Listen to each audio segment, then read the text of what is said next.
আমরা যখন কোনো জল রাস্তাঘাটে ব্যবহার করি এবং অনেক অপচয় করি, কিন্তু আমরা যখন মূল্য দিই বা কিনে আনি তখন আমরা অপচয় করি না কেন, একটু বলি। কি বলেছ?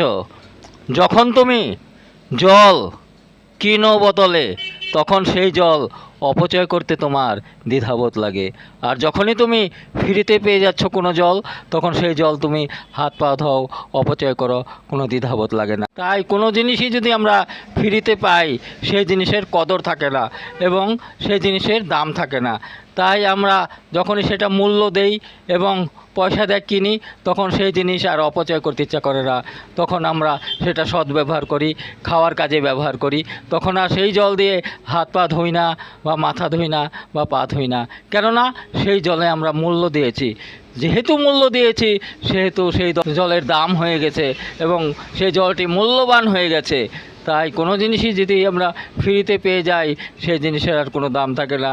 তাই আমরা কোনো কিছু করলে সেটা মূল্য নির্ধারণ করলেই সেই জিনিসের দাম হবে এবং সেটা মানুষের গ্রহণযোগ্য হবে।